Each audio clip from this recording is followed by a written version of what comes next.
Welcome to visit Chill English Flow channel for learning English conversation. Jack and Soph here. Thank you. Welcome to Chill English Flow. If you want to learn English in a relaxed and natural way, you're in the right place. My goal is to help you improve your English. So Jake, you mentioned your legs were sore from all the walking in New York. Did you even consider driving or taking a taxi? Honestly, after the first 5 minutes there, I knew driving was completely out of the question. The traffic is on another level. I've always wondered about that. Is it as chaotic as it looks in the movies? It's even more chaotic. Imagine thousands of cars all trying to get to different places at once in a very tight space. It's organized chaos. So when you say organized chaos, what does that actually look like on the street? Well, for one thing, the sheer number of yellow cabs is unbelievable. They are everywhere, weaving in and out of lanes. Does that make it easy to get one? To hail a cab, as they say? You'd think so, but during busy times, it's still a challenge. Everyone is competing for the same few available taxis. And what about the sound? I always imagine it's incredibly noisy. Oh, the honking. It's constant.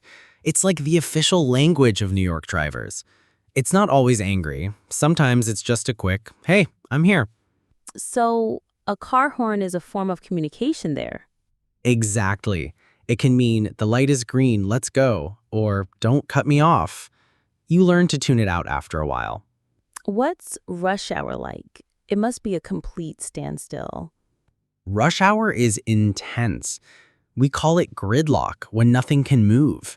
The streets are just a solid block of cars. Gridlock. That's a great vocabulary word. So everything just stops. Pretty much. You see cars stuck in the middle of intersections. That's why most New Yorkers say the subway is the only way to travel. That makes a lot of sense. It must be frustrating for the drivers. I can't even imagine. The patience you must need to drive there every day is incredible. What about pedestrians? Is it difficult just to cross the street? Yes, you have to be really aware. People are always in a hurry, so they often jaywalk. What does jaywalk mean? It means crossing the street when the signal says don't walk, or not using the crosswalk. It's very common there, but you have to be careful. So you have to watch out for cars, taxis, and people? And buses, delivery trucks, cyclists, and now all the food delivery e-bikes. They zoom by so quietly. That sounds like a lot to keep track of. It's nothing like the traffic in our city. Not even close. Our bad traffic would be a normal free-flowing day in Manhattan.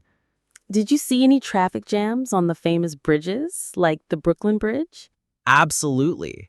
The bridges and tunnels are major bottlenecks. That's a term for a point where traffic slows down and gets congested. Bottleneck. I like that. It creates a clear image. Right? All the cars are trying to squeeze through a narrow point, just like the neck of a bottle. So what happens if you actually need to park your car? Ha. Good luck with that. Street parking is nearly impossible to find, and parking garages can be incredibly expensive. How expensive are we talking? You could easily pay $40 or $50 to park for just a few hours in some parts of the city. That's unbelievable. It's cheaper just to take the subway for the whole day. By far, a single subway ride can get you almost anywhere you need to go for a fraction of the cost. Did you ever notice if traffic was better on the weekend? Slightly, but not by much. There are fewer commuters, but then you have all the tourists and people coming into the city for entertainment. So there's really no quiet time on the roads? Maybe at 4 a.m. in the morning. But even then, you'll see street cleaners, delivery trucks, and taxis. The city is always moving. So your number one piece of advice for someone visiting New York? Leave the car at home. Wear comfortable shoes and embrace the subway. It's the only way to truly see the city without getting stuck. That's great advice. It's been so interesting to hear about it from someone who just experienced it firsthand. It was an adventure. Now let's hear from our viewers. What's the traffic like in your city? Tell us in the comments.